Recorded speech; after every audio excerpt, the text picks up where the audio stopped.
German soldiers rolling through our town. The town was in flames. Everybody is sent to Auschwitz, and that was the last they were seen. Every day, trains left for Auschwitz. All my family in Vienna were taken right away. Never saw anyone again. See that number? Forget about the name, they said. Entire families were wiped out. Train station was full of anti-Semitic signs. No Jews allowed. And how did you survive?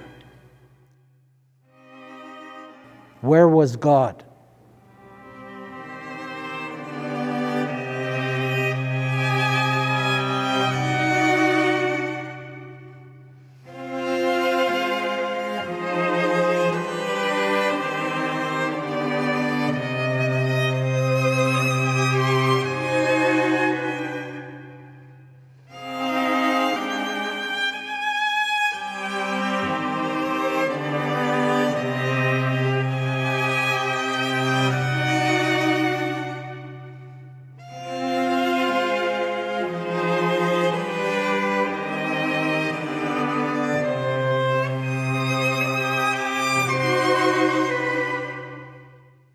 These stories need to be told and need to be passed on to everyone because the Holocaust was so tragic and it needs to be remembered. Many people had many different experiences and everybody should be heard.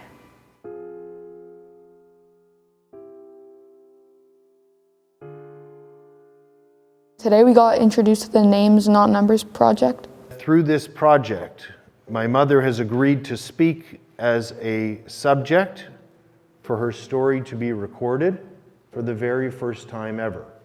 You have to understand that for all of my life, we took for granted that there were lots of people to tell us the stories of the greatest horror in Jewish and perhaps world history. And it only strikes us now that very, very soon, there will be no survivors left to tell you what that was about.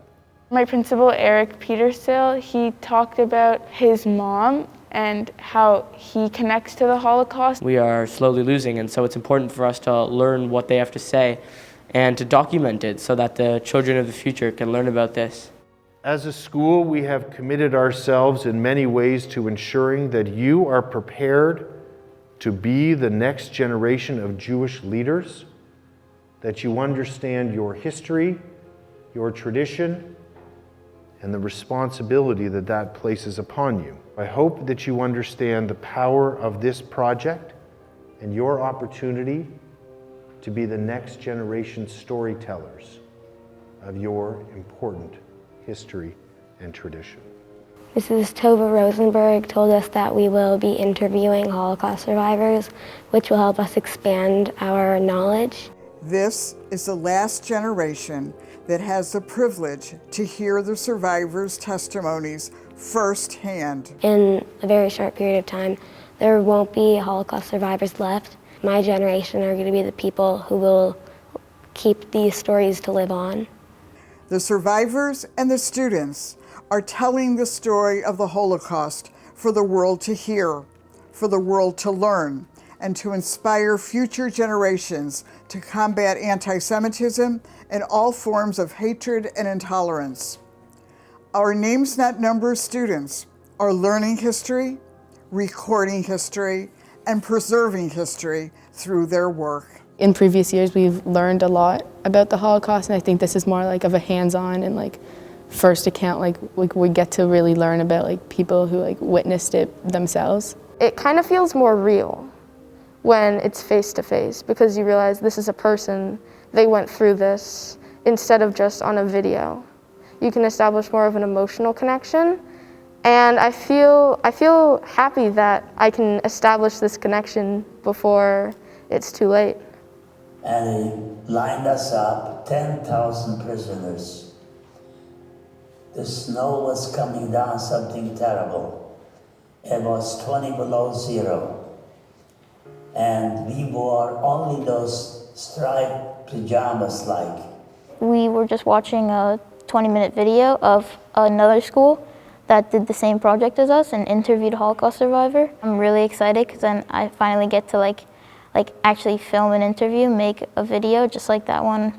It's important to capture this on film because at one point they won't be able to tell the story, so these videos can. I'm excited to be doing this project because it's a really great learning opportunity, and I also get to meet a survivor, which I'm really excited about. We're going to be learning how to interview people, how to film, how to work sounds and edit. Today we had 2 journalists from the Toronto Star Zoom in to teach us about interviewing. Key things to remember is listening, being prepared. I'm most excited about learning how to interview because I feel like those skills can take you very far in life when knowing how to structure an interview and how to ask people good questions. My experience was the first thing that taught me in journalism school was the importance of asking open-ended questions. And open-ended questions are just questions that can't be answered by yes or no. Do not ask yes or no questions. You should ask questions that the person who's answering can elaborate with. Something I learned from Ben and Morgan was how to ask questions to someone who's gone through trauma and how to listen with them knowing that you're listening and being attentive. They gave us a time to practice where some people got to go up and ask them questions. I went up to Ben and Morgan and I asked them, how do you know if you're asking a too personal question? Today I learned about the different kinds of camera angles and different kinds of camera shots. We also learned how to work with cameras and how to use the audio systems on them. We have learned how to put the camera to convey a certain affection and emotion through the angle that is perceived. This is the rule of thirds, where you want to put that person actually on the top third line. It's been proven that it's the most pleasing for the human eye to keep someone on that level of the frame and to one side. The filming techniques I learned was the rule of thirds, how to zoom in, zoom out, how to lock the camera so it's in the perfect place where you want it, how to move it around, give it a different aspect of how you're interviewing them. I liked working with the camera, and I found it really interesting. Using the camera was pretty cool because it's learning something new, and anytime we can expand our knowledge, it's amazing, especially for a program as great as this one, where we're going to be able to use these skills forward and capture a story of a Holocaust survivor. As the whole grade, we prepared for this by splitting up into groups, and then we came up with a bunch of questions after reading our specific survivor's backstory. We went over the questions and we got them reviewed to make sure that we can get the best footage possible. I'm excited because not everyone can interview or talk to Holocaust survivors. This is my first time ever getting to have a one-on-one conversation with the survivor. I'm feeling really excited to learn about his point of view during the Holocaust. I'm pretty happy I get to participate in it because I know it's a very important topic and I think I'll learn a lot. I will be interviewing Edith Gelbard, Larry Ankowitz, Jack Bornstein. I will be interviewing Fran Petersil, Gershon Willinger, Saul Neiman. I will be interviewing Vic Moncars, who's actually my grandfather. I'm really looking forward to learning his story more in depth. I'm excited to hear a bunch of stories and everything he has from the Holocaust. I'm very interested to see how he managed and how he persevered through these impossible times. I've never really spoken to a Holocaust survivor before, and since I've never really spoken to one before, I think I'm really interested to see, to learn about this project and get to speak to one. I'm not sure if excited is the right word because it's obviously a very deep, harsh topic, but I think something that will be very interesting is his life before the Holocaust and what his family relationships were and how his life was, since it was clearly impacted in many ways, how it was impacted.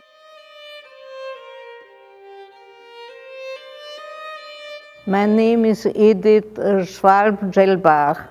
I was born in Vienna, Austria, on July 8, 1932. Saul Neiman. I was born on November 5th, 1935, in a small little village in Poland called Stoczek Węgrowski. My name is Jack Bowenstein. I was born 1924 in Ostrowiec, that's in Poland. Larry Anklewitz. I was born in Karvasu, Kyrgyzstan, which was at that time in the Soviet Union. My name is Fran Petersil.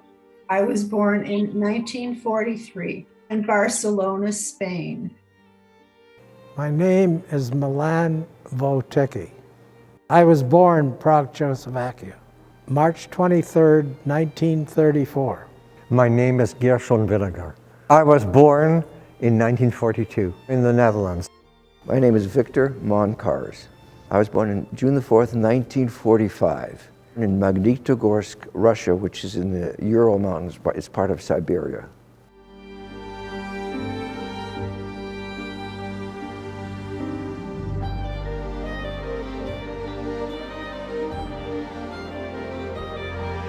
We live in the capital, and they had quite a big Jewish community there. We had beautiful synagogue. My family in Europe, it consists about my mother, my father. I have a sister 3 years older than I am, and my grandmother lived with us. My father was working for the company Siemens, and he was a semi-professional soccer player. We had a lot of extended family, a lot of cousins, uncle, aunt. Life was wonderful. The members of my family were my father, Yehuda, my mother, Sarah, and my sister, Manya, who was 7 years older than I was.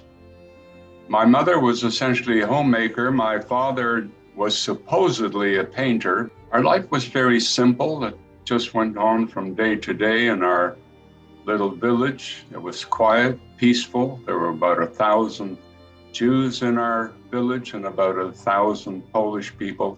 My grandmother had a little food counter in front of the house. So on Mondays, market days, all the Poles would come and shop and barter and sell. My father was not observant. My mother was, and my grandmother who lived with us, she was very observant. My favorite childhood memory before the war was just having loving parents and a very loving grandmother, and my sister reading to me in Polish, in Yiddish. And my favorite memory was the only possession that I had, and that was a white hand-me-down rocking horse, which I used to sit on and rock on it, especially when it was warm in the summer. My father's name was Shmuel Zalman. My mother's name was Alta Leah. They had soda water factory. I really liked to help out. Whatever I could help out, I liked better than school. I had one brother and two sisters. My brother's name was Herschel, and my sister was Perl and Feige. My parents were born in Poland. My father was born in 1911. My mother was born 1915. My father was Aaron Anklewitz. My mother was born as Helen Rosenbaum, or Chaya Malka. My father was a tailor, and after he got married to my mother, he moved to Rodham and he opened up a tailor shop there. My mother was always a homemaker. I would say that my parents they felt different, let's put it that way, because of their religion. In my father's town, about half the town was Jewish. In my mother's city, and it was a city of about 100,000, about 30,000 were Jewish. My mother's family was not religious at all, but my grandfather on my mother's side did participate in community affairs, community business. He was also a tailor. Both of my parents were from a town in Poland called Ostrolenka. I only know that my mother's family had a dry goods store, fabric store. My father wanted to become a physician, and as a Jew, he was able to get into Montpellier in France, so they went to France.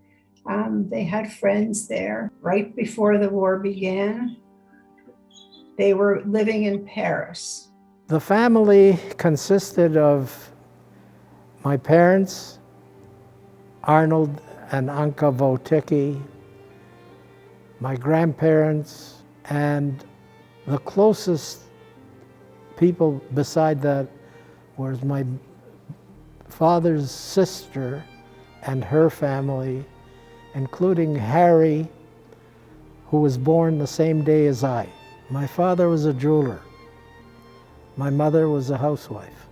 Our life before the war was very peaceful and consisted of family gatherings and going to the park on Sundays. The greatest joy I got was spending time with my cousin Harry.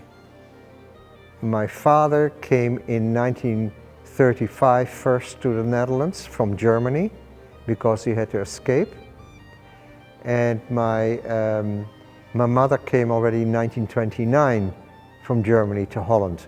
Time of birth, I had, of course, my parents, my father, mother, my sister, aunts, uncles, there were grandparents.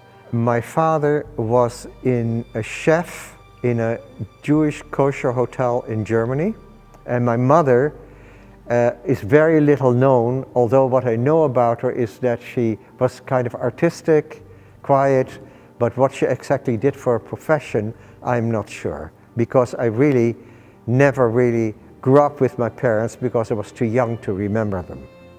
My mom's name was Hindel, or we called her Hannah. My dad's name was Yisrael, or we used to call him Izzy. My older sister's name was Rose, and my younger brother's name was Yehoshua. My dad was born in Lodz. My mom was born in a small village outside of Lodz. My dad went to a tool dye making school. They went to regular public school. My mom didn't quite finish public school. I don't think she went to high school. My mom was a seamstress, so I assume she did some of that work because they never really talked about their life before the war.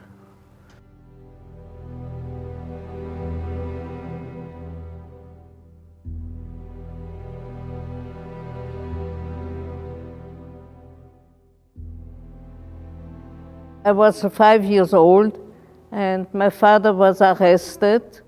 All the Jewish people were arrested when you showed that you were Jew. And fortunately, the SS who did arrest us looked at my father and did recognize him as a soccer player. So he told him, go right away, leave Vienna tonight. So overnight, I had to say goodbye to my mother, my sister, and my grandmother. And I left with my father and some uncle, and we had to go to Belgium, where an aunt lived. I was allowed to take my doll with me, my favorite doll, and I had to say goodbye to my mother, my grandmother, my sister. We had to go to cross the Black Forest and to walk a lot. My mother did put some jewelry in my pocket so we could leave. It took us 2.5 to 3 weeks to arrive. It was scary because it takes a long week, to go through a forest and to be hiding there. It's not easy. We didn't hide in Belgium because Belgium was not occupied. At least we were together, we had an apartment, and my father found a little job. My mother and sister came later, but it was a very, very hard time. When our little town was invaded by the Nazis on September 9th, we managed to flee our little town, my father, my mother, sister, and my grandmother and I, and that essentially saved us because all those who stayed back, who did not flee at the time that we did, later lost their lives. We were hiding in the woods and we could see the town as it was destroyed It was a very small place, a small village, so it didn't take much for it to be destroyed. And essentially, my grandmother decided to leave us in the forest to see if she could help anyone in the town. And that was the last we saw of her. She perished in the town while we were hiding, and we had to move on from there. I remember the first, when they came in, the first time we got up, we looked out from the window, and they seen 12 people shot on our street. They brought into my hometown a lot of more Jews. Everybody had to give up one room or whatever to take some people in. At night, you couldn't go out, Jewish people. You had a band on that you are Jew, okay? All the Jews. So it was restricted, so where you're allowed to go. But at night, nobody's supposed to be out. It broke out on September 1st, 1939, and within about a week, some friends or relatives of my mother's came by with a large horse-drawn carriage and basically told my father, come and join us, we're going to eastern Poland to get away from the invading German troops. So he did. And he wound up in a city called Slonim. My father decided to get my mother and bring her to where he was. So he hired someone to go to Warsaw. He contacted my mother and told her to meet this guy in Warsaw, and he brought her to where he was. So after that, they were together the whole time during the war. All the other people on his carriage went back to their homes. None of them survived. So my father was the only one on that carriage who managed to survive the war and live through it. I had an older sister who was born in Poland, and when she came to France, when things were getting very difficult, she was sent out. My father had a friend whose wife was in his medical school class, and he had an electronics store. And one of the women who worked there had family in the countryside. And they took my sister to the countryside so that she would be safe. They had roundups in Paris where they were rounding up the Jews. My father received an invitation, and one of his friends said to him, John, don't go. They're rounding up the Jews. And he said, don't be ridiculous. And he went, and he was taken to a prisoner of war camp, Drancy. My understanding is that he was supposedly there as a physician, and my mother was permitted to come and visit him. And every time she came, she said to him, you have to get out of here. My father had an ulcer. She said, tell them you're sick and you'll get out of here. And his answer was, there are people here who are sicker than I am. After her third entreaty, she came 3 times. She threatened divorce. And so he put his name on the list and he got out. And everybody else was sent to Auschwitz, and that was the last they were seen. They rolled into Prague on March 15th, 1939. Thousands of troops taking over our city. And from then on, we lived in fear. My parents saw what was coming. A lot of people didn't.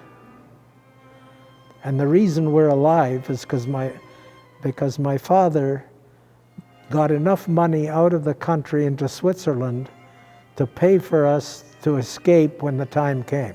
When we left Prague, my uncle Armin said to my dad, I'll be here to welcome you home when you come back from your vacation. My father's sister's husband refused to go, and because he refused to go, she didn't go, and because of that, my grandparents wouldn't go either. And if they had, they would have survived. He didn't believe that there would be any harm. Armin died at Auschwitz in December 1942. My mother took 14 passports to the Gestapo, and the Gestapo man said to her, "Arish," which meant "you're not Jewish," and she snapped her heels together and said, "Jawohl." She told him that all these people were not Jewish. So he stopped all the exit permits. My dad had enough funds to pay for 14 people to escape to Shanghai. First we went to Italy, then we took a ship, the Conte Rosso, to Shanghai, China. In the beginning of the war, my parents did not really know exactly what was happening in the East meaning the concentration camps. When I was a number of months old, they placed me in the care of people who were called righteous among the nations, those good Christians that stuck their neck out to help Jews. My parents stayed in Amsterdam until the end of June 1943. They were then sent to a transit camp in Holland called Westerbork. They both were sent directly from the Netherlands, from Holland to Poland, and they were murdered in Sobibor concentration camp. In 1939, when the Germans invaded Poland, there was a demonstration and the Germans shot some people. My dad was shot through the leg and he fell down, he lay in a pool of blood, and they assumed that he was dead. So as soon as the Germans left, my dad got up and he said to my mom, they weren't married yet, we're leaving, because he had spoken to a Russian officer who was in Poland. The Russian officer said, get as far away from Poland and Germans as you can, go to Siberia, and if the Germans can get through the war in Siberia, they can have you. So my dad and mom were the only two people of their family that decided to leave Poland in 1939. They got married in the morning and got on the train in the afternoon. My mom said she spent her honeymoon a month on the train from Poland to Siberia.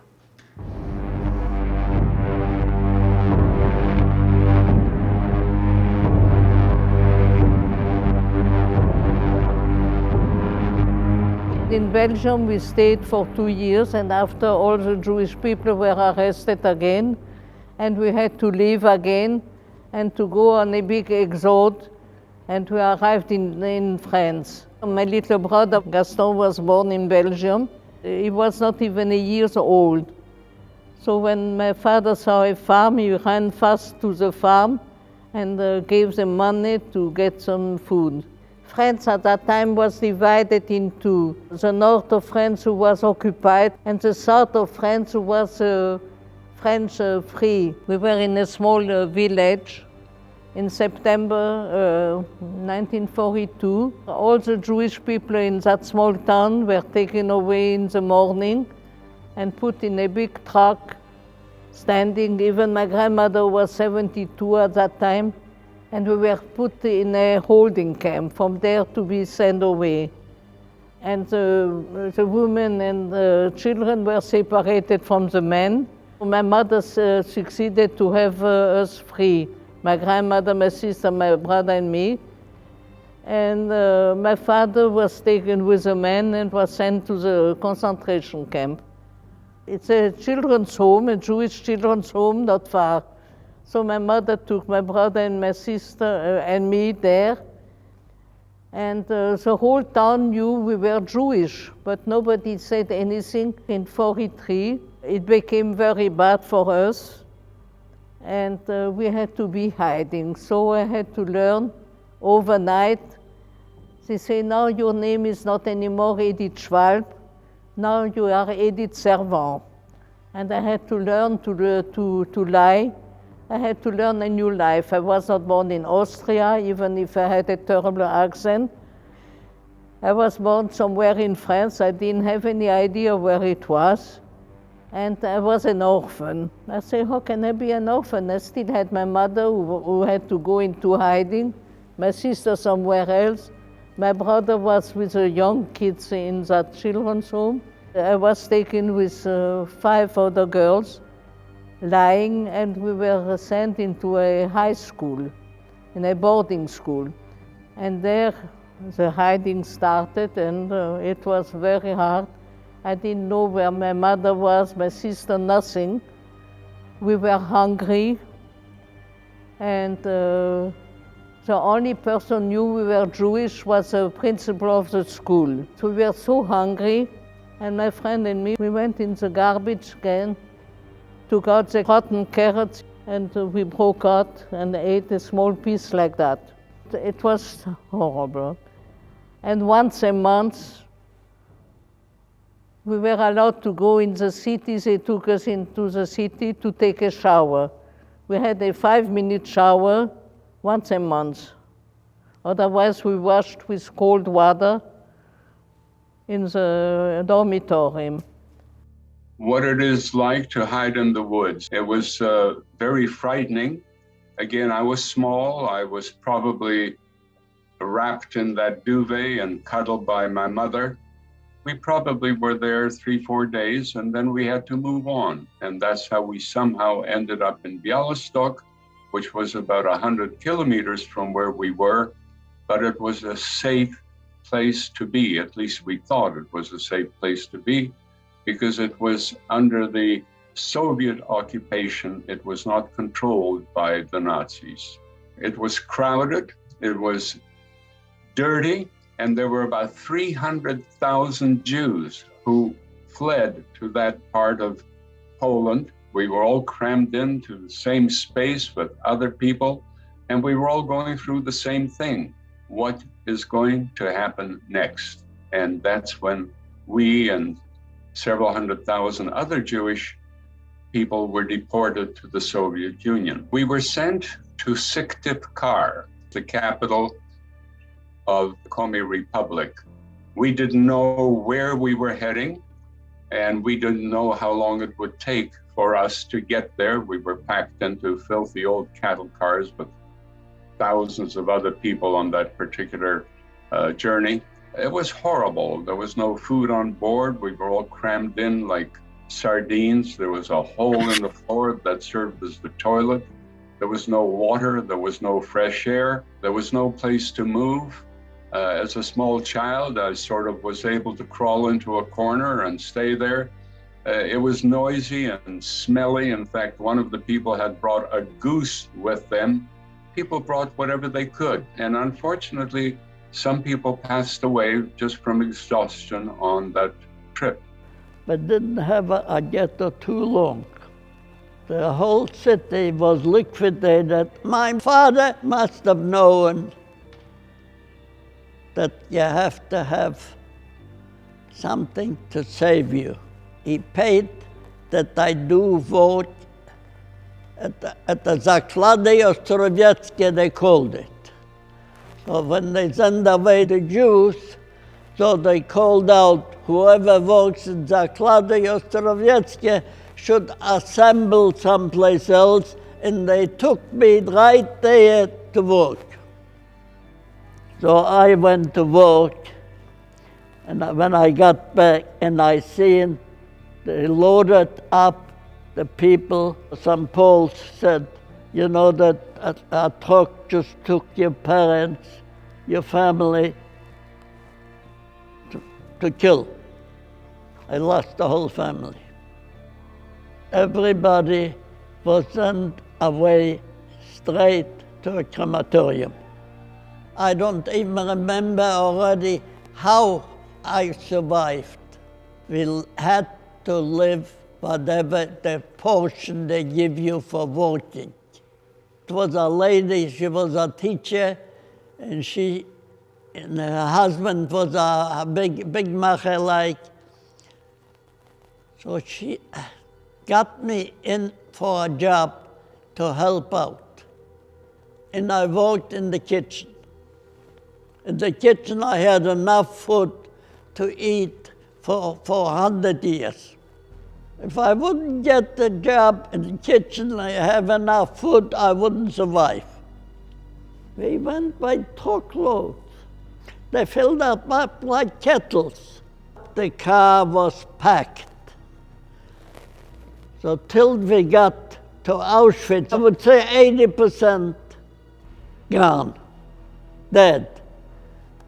It was open, the kettle cars. So anybody was dead, so two people bigger than I am had to throw them out. And we got there to Auschwitz.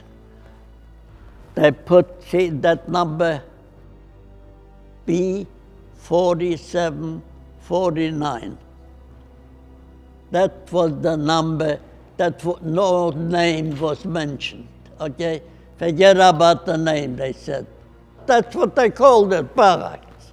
Everybody had to get up. How did it work? You counted how many people came out. They gave you soup. Everybody had to have a pot with them.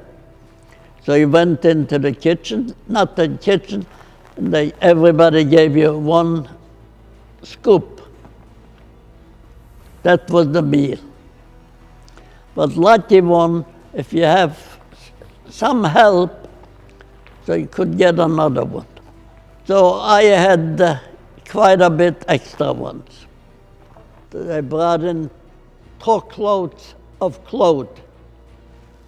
So I was allowed to go in there because I had a friend of mine looked after it, and they sent me in, take whatever you want. We arrived in Syktyvkar. There was no food, there was no medication for those who were ill. It was brutally cold. Illnesses, diphtheria, malaria, tuberculosis. A lot of people just simply died from exhaustion and frostbite. The barracks had absolutely no amenities, no insulation, no heat, no electricity, no water, no toilets, no sanitation. We were crammed into a small room with another couple. So we were, when we got there, 6 of us in a tiny little room, and the 2 families were separated by a hanging sheet. Conditions were horrible. I started going to a Soviet school. I was taught about Father Stalin. I was taught about the importance of communism. My father had to work at a building site. He didn't have any particular skills, but he became a glazer. My mother was a very sick person. She suffered her entire life from horrible complications, and she had to be on a lifelong diet and medication. So she just barely survived day after day. Key survival was work, try to get some food, try to stay warm. We only had one garment. The worst thing was footwear. There was very little footwear. And when temperatures were minus 40, 50 degrees, frostbite, gangrene would set in. A lot of people were just passing out and dying. We were in Syktyvkar for about 4.5 years. And then we were sent to our next destination, to a village in the Ukraine to rebuild a bombed out sugar factory. The Russian army came in and occupied eastern Poland.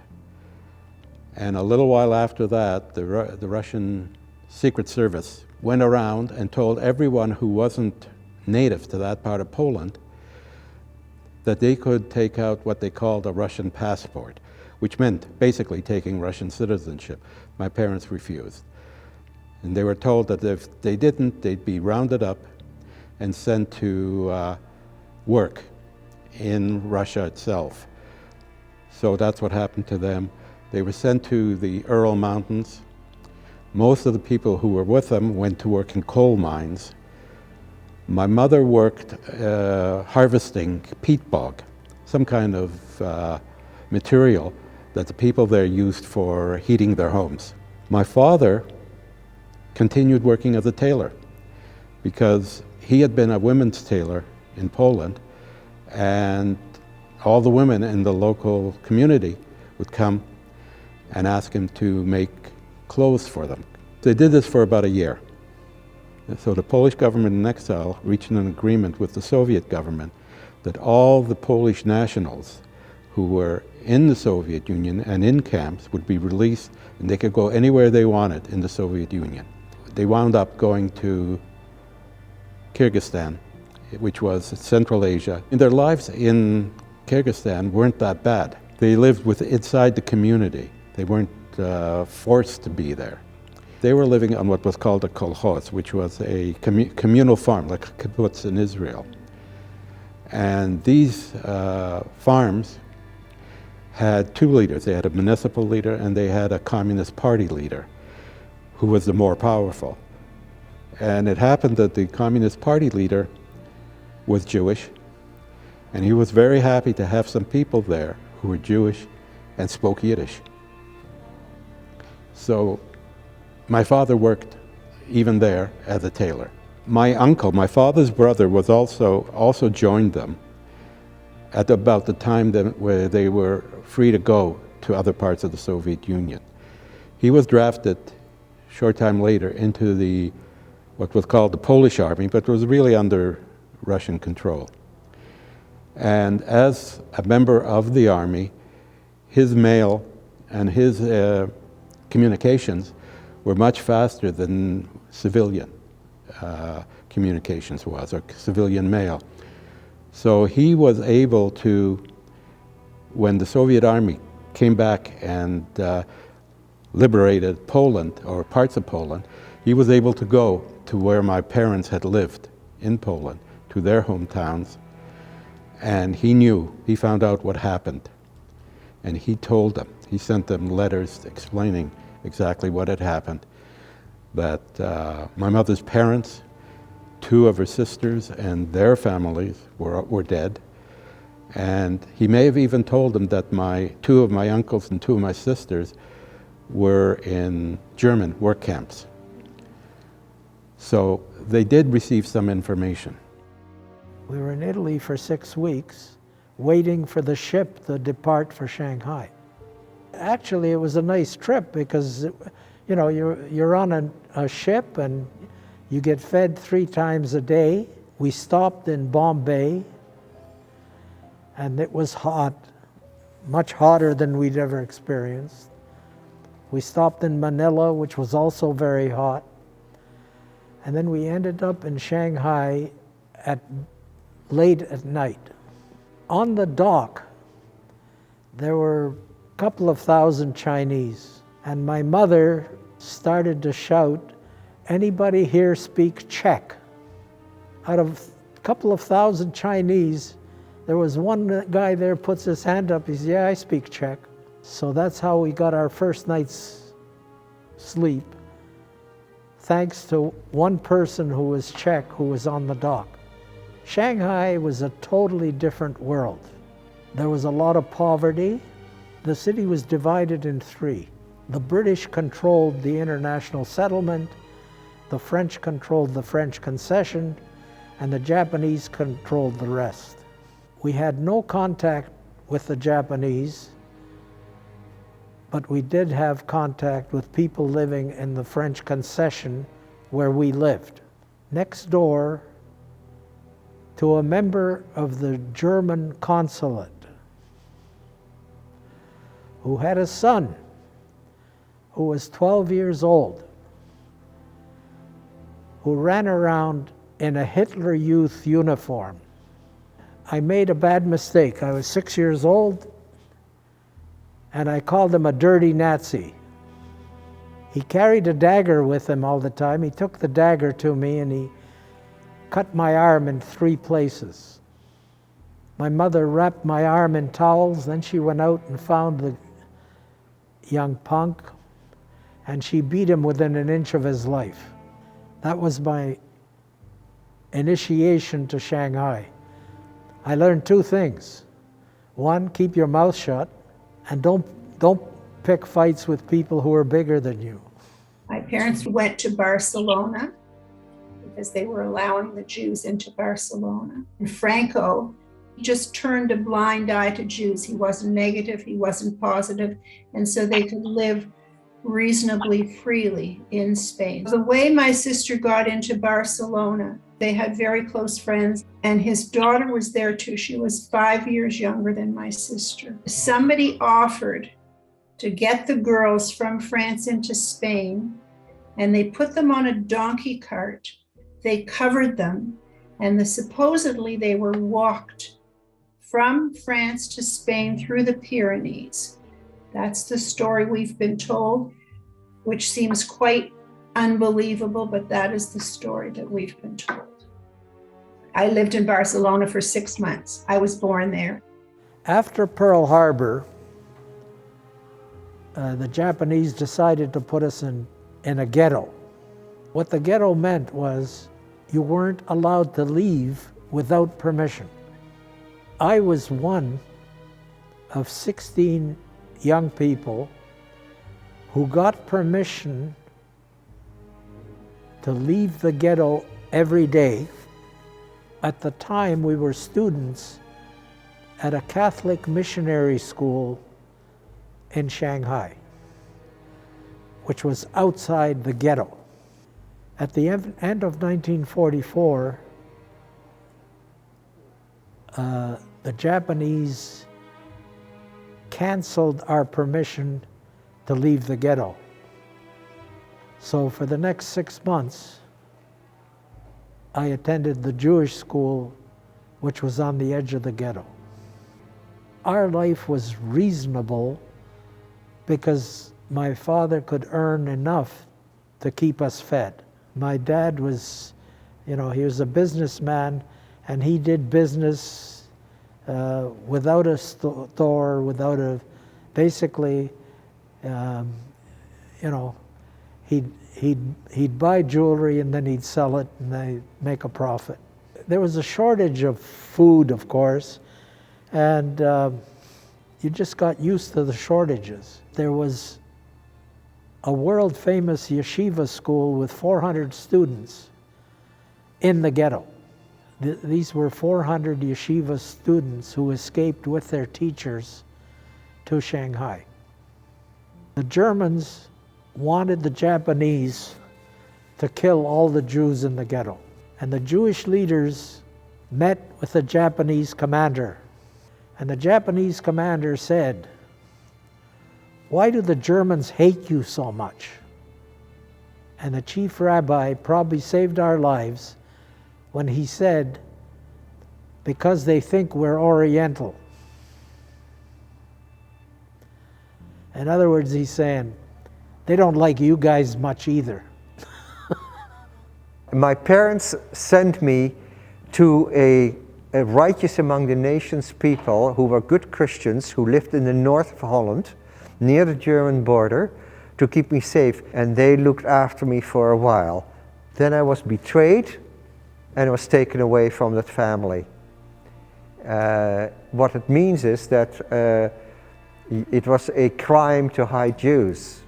The whole town worked for the resistance, but there was somebody who betrayed me, and from there I was sent to Camp Westerbork, which is a transit camp that takes people to the east to the concentration camps. And I came there at about 4 or 5 months of age and stayed there until September of 1944. I was placed in the little hospital to be cared for by doctors and nurses who were in civilian life, also nurses, but who, against their will, were taken to the, of course, as Jews, to this transit camp. I was alone as a child there.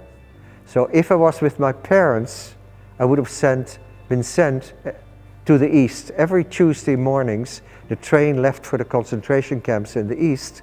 But because I was alone, I could have maybe a Christian parent or German soldier as a parent, so they weren't exactly sure whether I was fully Jewish. That didn't save you, it bought you some time, but but it left me in the camp longer, opposed to the kids who were there with the parents who were sent to the concentration camps immediately.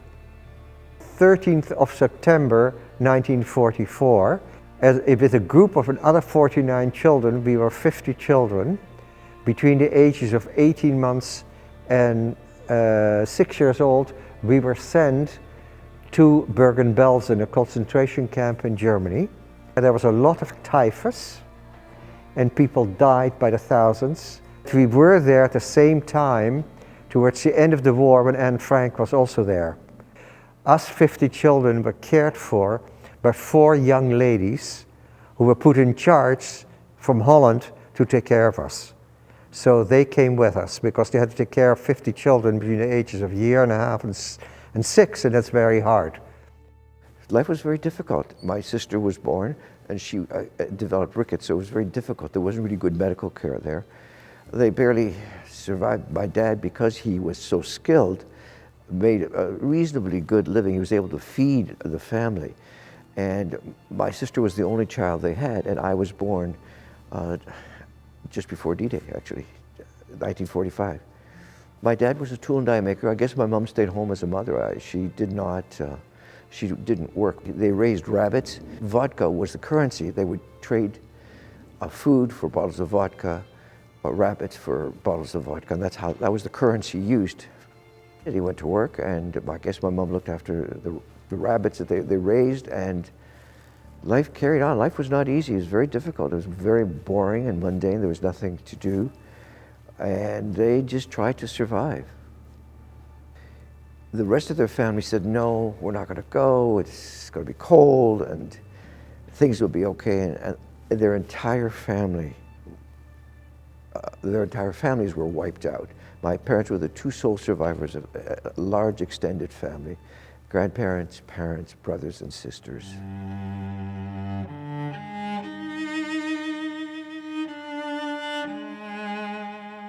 The bomb started to fall, and we had to be separated again. I was in a farm, so again a separation with all my friends. I didn't know where nobody was. But I was lucky. I was in a nice with the people in the farm. And from there I waited until liberation. It was not easy. We were in somewhat better conditions. We were sent to rebuild a bombed out sugar factory. So life was a little bit easier. What also made our life much more tolerable was a Ukrainian farming family nearby, the Mogila family. They were very kind to us. They were very kind to my mother, offering from time to time some of their farm products. And it's been said that no one survived the Holocaust without the help of someone else. And we are grateful that the Mogila family helped us, because I don't think my mother could have survived without the help of that family. The hardest part about being in Ukraine at that time was not knowing what was ahead of us, what was next. After Auschwitz, we went by foot to Gleiwitz, or on the boat, Flossenboot in Mildorf. Mildorf was the last place, I think. The American bombed there. Whatever the bomb fell down, the scene on that. So my job was to take it out. If it didn't explode, I always said some people, they looked after the Jewish people, you know. So I got a little bit of help from some people. Their lives weren't that bad. They didn't have as much food as they might have wanted, but they weren't hungry. And they did suffer. I suffered after I was born. And my father suffered from malaria. And there were no antibiotics or any drugs. So that was a bit of a tough time. After Bergen-Belsen, we were sent to Theresienstadt, which is in Czechoslovakia, which was a concentration camp. There were no gas chambers there, but what it was really a model camp for the Nazi regime. And in that camp, we were placed in a hall with international children, youth. Every day, trains left for Auschwitz there as well. People lived in a constant state of panic and fear, but still had hope and tried to make something of their lives. There was not very much to eat, and people were also executed if they tried to escape. In Barcelona, they were left alone. They were not bothered at all. They lived comfortably and they were fine. But as things started to heat up, they knew that they had to leave. The Americans bombed all around Hongqiu until July 17th, 1945. Then they bombed us every day. And then they dropped nuclear bomb on Hiroshima, and we knew the war was going to be over soon. September 3rd, 1945, the roar of airplane engines about 200 feet above the ground across our home. The Flying Tigers came to our rescue.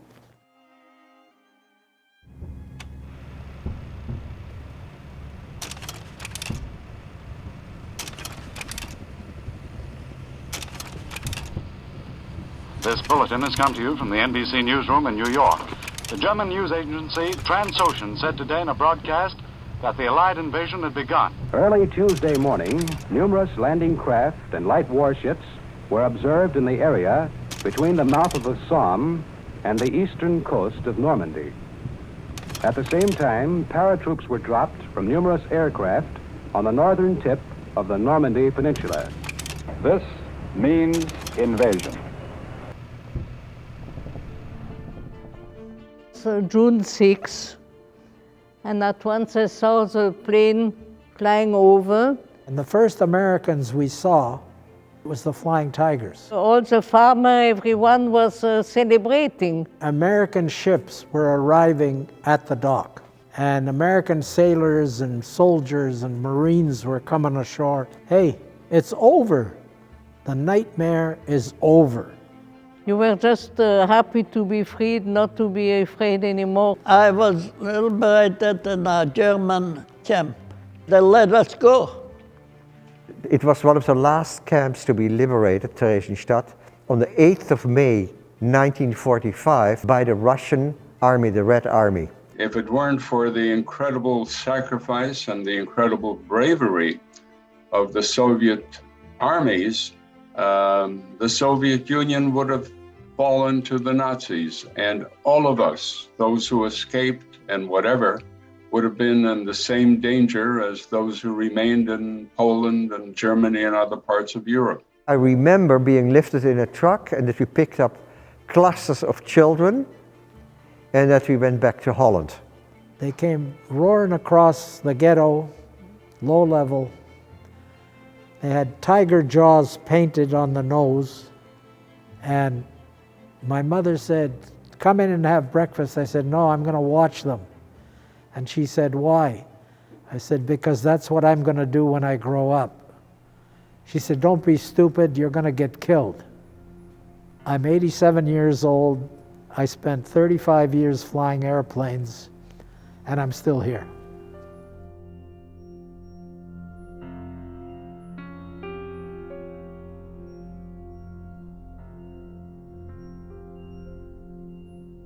I was reunited, luckily, with my little brother who was being hidden by the children's home. My mother was free, and my sister too. So we were reunited. I went back to live with my mother for a while, but I was very unhappy in that small town where everything did happen. So I went back to the children's home. They asked me if I want to go to Paris to open the children's home. I met my husband. I got married in 1953. I was in Paris from 1949 till 55, till I came to Canada. I had my son who was 6 months old, and we went on an old boat My sister was already in Toronto, so we came to Toronto and I'm still here. I'm a survivor. I'm really a survivor, not only about the Holocaust. I'm a survivor of 2 cancers, a heart attack and having lost a child. So, and I'm still speaking to you guys. After liberation, we were in the DP camp for about 3 years. We were able to get a visa to come to Canada as part of the Taylor Project in October 1948. We boarded an American troop ship, the USS Samuel Davis Sturgis, with about 843 other DPs.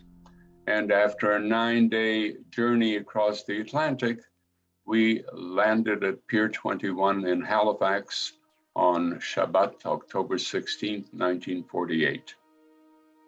Arriving in Canada was beyond belief. It was an incredible outpouring of love and freedom, and we finally felt free in a wonderful, wonderful country. In Montreal, we were helped by some of the Hebrew aid associations. My family today is my wife, Queenie, my wife of 60 years. We have 2 sons, and we have 5 wonderful grandchildren. I was liberated and I went back to Germany. I had no job, so I went smuggling. I went into houses, a lot of people, Germans.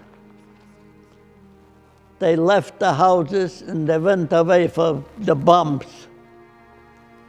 So I tried to go in, and I see nobody was in, so I seen some stuff. So I stole some. And then I decided to go to Canada. I came to Canada by boat, to Toronto. A friend from my father had a variety store, and I helped him out. Then he hired me. Then I became a partner. Then I quit that and I opened up myself a restaurant. I met my wife through friends. I have 2 children. They were put on a ship called the Serpa Pinta, which sailed first to Portugal and then it came to Philadelphia. My father claimed he was sick the entire way. And they couldn't stay in Philadelphia. My father really wanted to settle in Montreal because he was fluent in French and could not do that, and ended up in Toronto for 6 weeks and then ended up in Hamilton. I grew up in Hamilton. I stayed there till I was in grade 13. I think it was a very welcoming city to them. My father and mother made many friends, and I think they just felt comfortable. They started the trip back in the spring of 1946, and by this time I was 2 years old. And the only language I spoke was Yiddish. The train station was full of anti-Semitic signs saying, "No Jews allowed," and "How did you survive?" We wound up in Germany where they knew there were DP camps and where all the refugees would be safe. It was basically a safe harbor for the 2 years that they were there. They had family by then in Palestine, but they also had, my mother had an uncle in Toronto, so they were quite happy to get out of Europe. I can remember going up on deck and seeing fish jumping out of the water, and then we had several days, bad days, of seasickness and rough weather. When we arrived, we went to live with my mother's uncle, who had a store on Eglinton Avenue. I got married in 1972. Right after I finished law school. We had 3 children. They decided to go to Germany because the Germans were offering reparations and trying to help the Jews. So we lived in a DP camp, a deportation camp, for 3 years. All of my parents' families, both sides, mothers, sisters, grandparents, brothers, Mothers, sisters, brothers, parents, grandparents were all killed in the war. We lived in Germany till 1949, and then we came to Israel because it was after the War of Independence, and Israel was accepting Jews, and my parents felt, well, we're going to live in Israel with all the Jews, and it will be safe. But life in Israel was very difficult. When we first arrived, we lived in a large army tent, with I think 3 or 4 families. My parents had cousins, distant cousins in Detroit, and a cousin in Toronto, and they decided, it was a flip of a coin, basically, they decided to come to Canada. It was a brutal storm, and there were 30 to 40-foot waves. It was awful.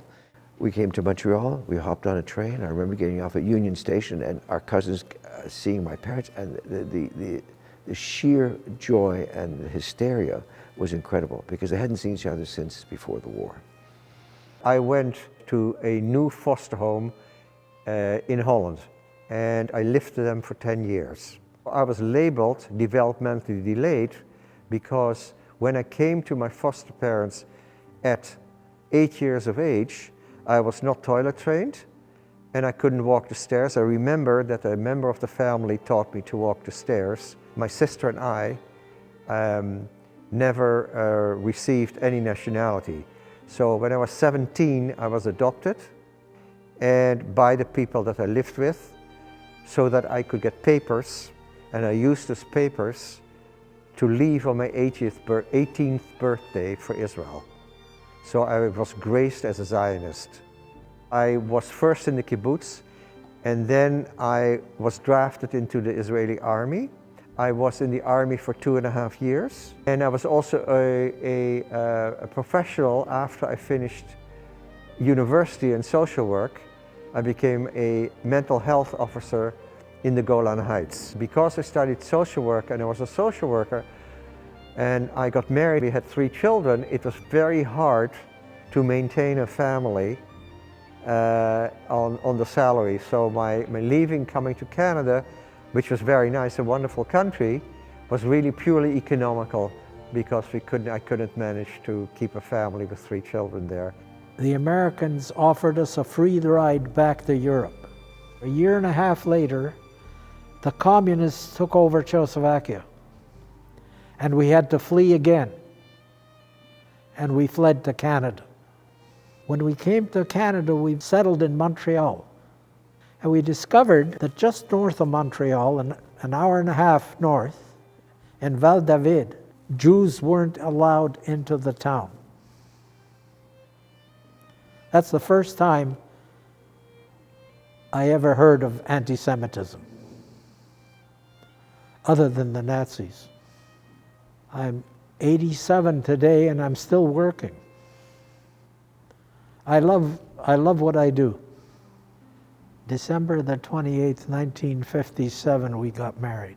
4 grandsons, and they all know about the Holocaust.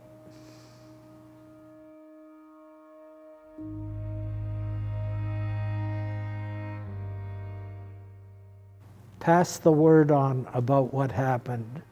Read about it and pass it on to your children. Be aware what is around you, and don't be afraid not to speak up. If you see somebody bullying someone or calling any name, don't be a bystander. Be active. I think it's imperative that the story be passed to everybody. And I think it's imperative that you not try to hide your Jewishness. You have to be comfortable with your Jewishness. Stand up, first of all. Make your voice heard. Be proud of who you are. Live it up.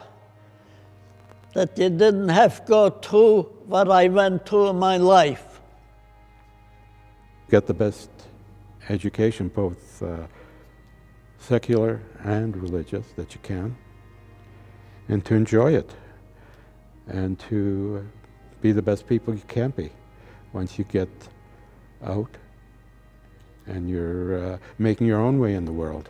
The number of practicing Jews in this world is diminishing greatly, and it's only if the younger generation continues to talk about it and participate in Otherwise, we're going to disappear from the face of the earth. You are the future of Am Israel, and I hope I've inspired you in some way to be the best that you can be, the best that you can be towards the continuation of the wonderful traditions of Judaism, and make the world a better place for you and for the generations that will follow you. Anti-Semitism hasn't gone away for centuries. It won't go away. It will flare up, but you have to stand up and care. Not be a good person who does nothing. You have to be a person who does something. The message is don't forget the Holocaust. My generation is the last of the Holocaust survivors. It was a horrible tragedy. And people make light of it and say, oh, this couldn't have happened, and now there are Holocaust deniers. Just remember who you are. Remember your heritage. It's very important. I want to make sure that the message stays out there, and so that anything even close to this cannot repeat ever. We should all be educating ourselves a bit more on the Holocaust by watching these videos or just researching, so that we can keep the memory alive so that it doesn't happen again. The witnesses won't be here for much longer, so we have to do our part to make sure that this never happens again. You should never take for granted what you are given, and we are so lucky to be living in a world where we as Canadians are provided such a good life. Don't discriminate, don't have prejudice, don't be biased, treat everybody the same, and take a lot of things seriously. Today, our world is more evolved. There are more people to combat and more people that will fight and stand up. I think one of the big messages for a generation is just to remember that everyone has their own story that should be heard, and to really learn from these stories and to carry through and never forget who these people were and what they did and how this world evolved from this experience. It felt really eye-opening that I got to have a one-on-one conversation with a Holocaust survivor. It felt really good to know that they're open to sharing their journeys and stories.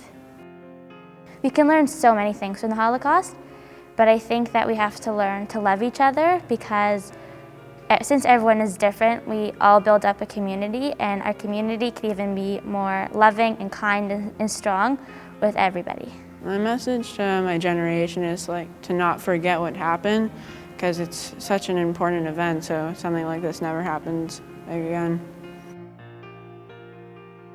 We should continue teaching the next generation about the Holocaust, because it's something you can't skip over and forget about. I think now that he shared the story with us, we can now share his story with everyone else. Look at the rising anti-Semitism in the world now. I think that it could, perhaps not to the same degree, but I certainly think that there are lots of people out there that would rather that we not be here. If anybody had told me that a country that I love, a country that I served to defend, I would see a Canadian flag with a swastika on it, I wouldn't have believed it. I think people who will watch this will get touched by the survivors' stories, just as I did. It's really important, and I believe that people who will watch this will have the urge to tell people about the story, which will spread awareness.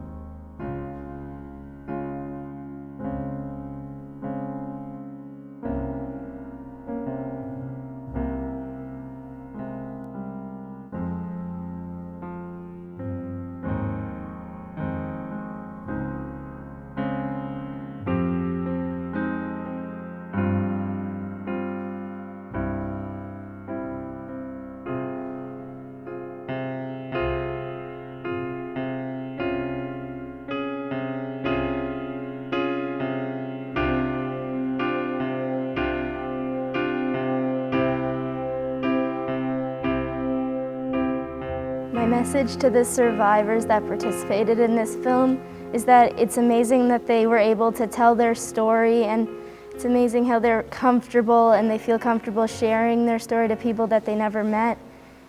And it was just very interesting and something that I'll never forget. I just wanted to thank them all because it's a really hard thing, I think, to share such a traumatizing event, and I think it was really brave of them. I would like to say thank you to all the survivors. It was a very great opportunity and a privilege to be able to talk to them. I'd like to say to Fran that I'm very happy that she came on, and it was great getting to know her and asking her these questions. It helped in my developmental growth.